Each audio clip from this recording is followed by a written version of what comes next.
So finally we are about to conclude the discussion of canonical ensemble formalism, and having discussed the equipartition theorem and its application, now we are going to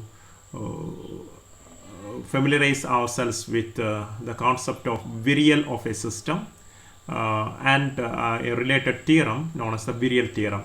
See, virial theorem is statistically highly relevant. For example, in topics, diverse topics like astrophysics and all, we are using the virial theorem, which is a very powerful tool or powerful technique. And there are many other ways of using virial theorem.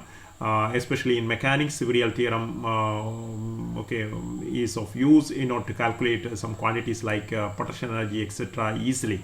See, first of all, we will define what is meant by virial. Okay, so remember the word virial is derived.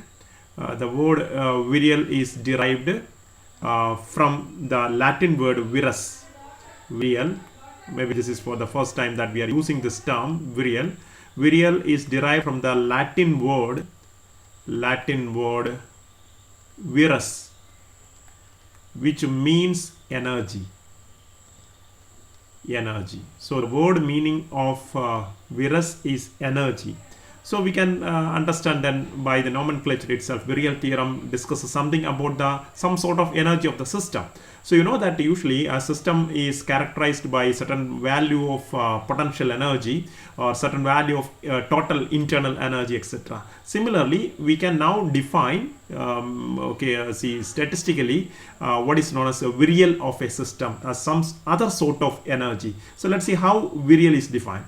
The virial of a system is defined mathematically, and it is represented by the symbol. So the virial of a system, see, I'm considering a system of say n particles as usual. So virial of the system is denoted, so let's use a simple V. Okay, so V is denoted, or it is defined mathematically as like this one. So I will write the mathematical expression for virial of the system of n particles. So some more I from 1 to n as usual. See, Qi, sorry. So that is Qi, then Pi dot, Qi Pi dot. So that is Qi Pi dot. Remember the summation is from I is equal to 1 to, of course, from 3n, right? Now this is how do you define then virial? So this is the definition of virial. So let me call it as equation number 1. So how do you define virial? Virial of the system can be defined like this. See, this is it is defined as the angular bracket represents the expectation value. So we can define it as the expectation value of the, then summation denotes sigma denotes sum. So expectation value of the sum of the products of coordinates of various particles in the system and their generalized forces acting on them. So you can see that Pi dot is nothing but it's not generalized force. So remember, Pi dot is the generalized force, Qi is the coordinate of the ith particle. So you can see that the virial of the system can be identified as the expectation value. It's defined as the expectation value of the sum of the products of the coordinates of various particles Qi's with what?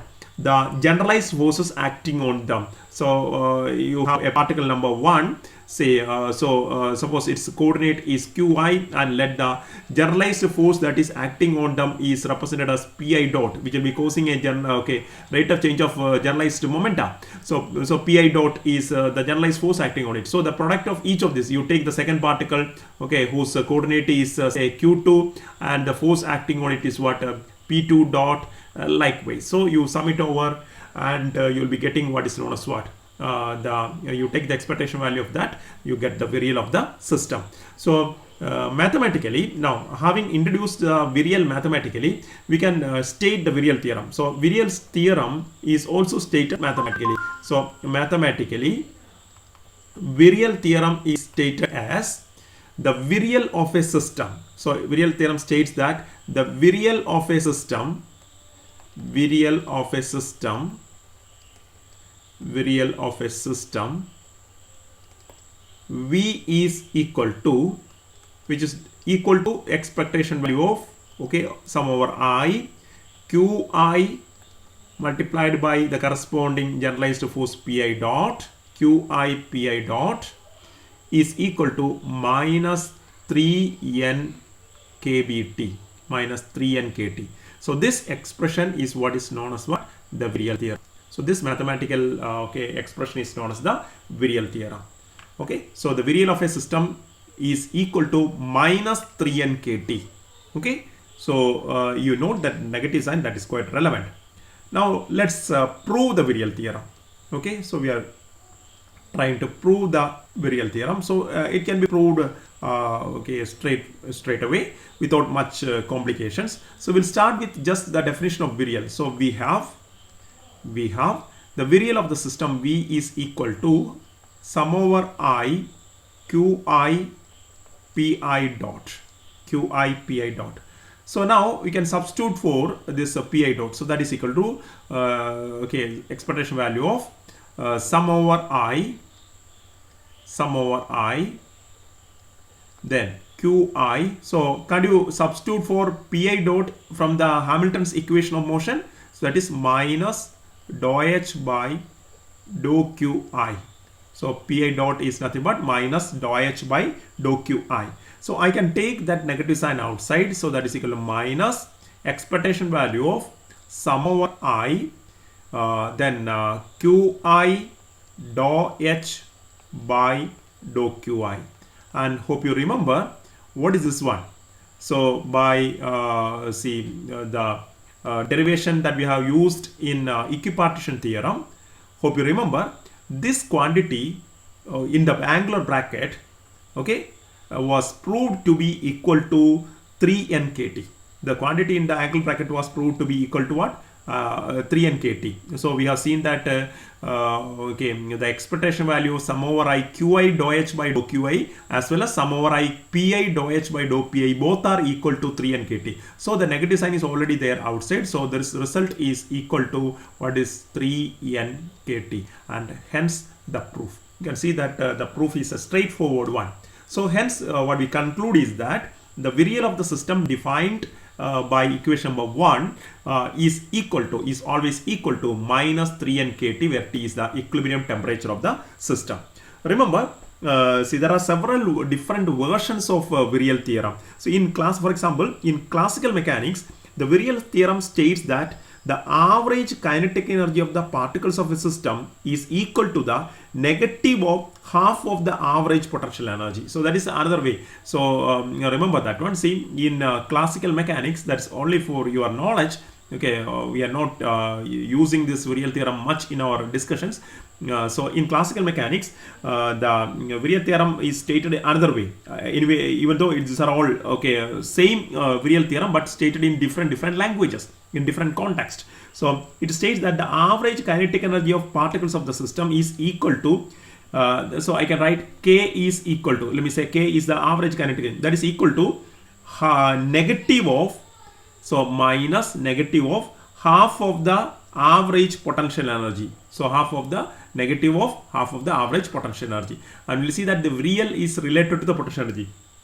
So V is equal, so K is equal to minus V by 2. So this is the same thing. So what it will become is, you can see that minus what is V equal to of the system, that is equal to minus 3n kt. You can see that minus 3n kt. So divided by 2. So what do you finally get? You will be getting that's equal to 3 by 2 n kt. And we have just seen that for systems like classical ideal gas and all, we have just proved this particular result. So it's equal to 3 by 2 n kt. K is equal to, kinetic energy is equal to half of the virial, the system. So virial is almost considered to be the average representing the average potential energy of the system. Now remember, what are the applications, what are the fields of application of virial theorem? There are several fields, and see, one important field of application of the virial theorem in statistical mechanics is in astrophysics. Remember one thing, it is used in astrophysics.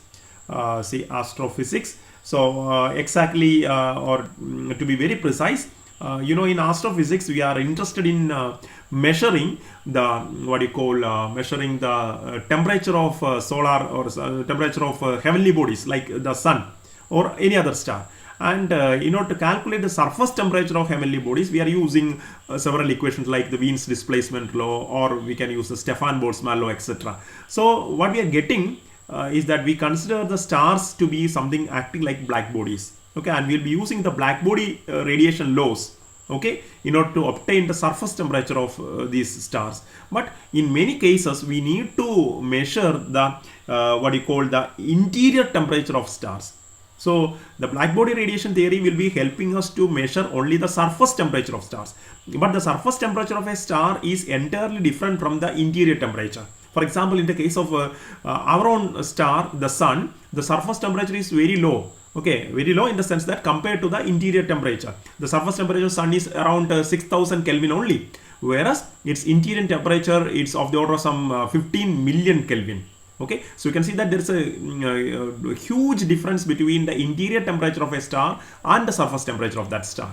Okay, so surface temperature can be easily evaluated by using black body radiation laws like Wien's displacement law, or Stefan Boltzmann law, etc. Okay, or black body curve fitting techniques. But in order to calculate the interior temperature of a star, we have to use certain models, what is known as stellar models, and these stellar modeling makes use of the Virial theorem. Okay, so that is one thing. So in astrophysics we are using another very important application is in another advanced topic like the dark matter hypothesis. Okay, so maybe you have heard of dark matter hypothesis. That is one of the very modern theories regarding the energy distribution in the universe, which says that most of the energy and the matter are not exactly visible, okay, and they are not counted exactly. So they are be called as respectively as the dark matter and dark energy. And in the universe, most of the matter and energy is actually hidden from our human perception. Okay, and that's a very advanced theory, dark matter dark energy hypothesis. It's in its early stages even now. So the support for dark matter hypothesis is also given by the Virial theorem. So that was a short introduction to Virial theorem. So understand, Virial of a system is related to the potential energy of the system. Okay, or it's specifically defined energy content of the system, and the Virial of the system can give information regarding its behavior. Okay, the system's behavior, and like equipartition theorem, the Virial of the system will help us to calculate the other properties, like the kinetic energy of the system, or you can even derive what the equation state for the ideal gas of the system, etc., starting from the Virial. It's relevant even in classical mechanics as well. Okay, so that's about the Virial theorem. If you are interested, you can just read more on this particular topic, but to do justice with our syllabus point, I just have discussed the Virial theorem and its proof. Okay, that's all. Thank you.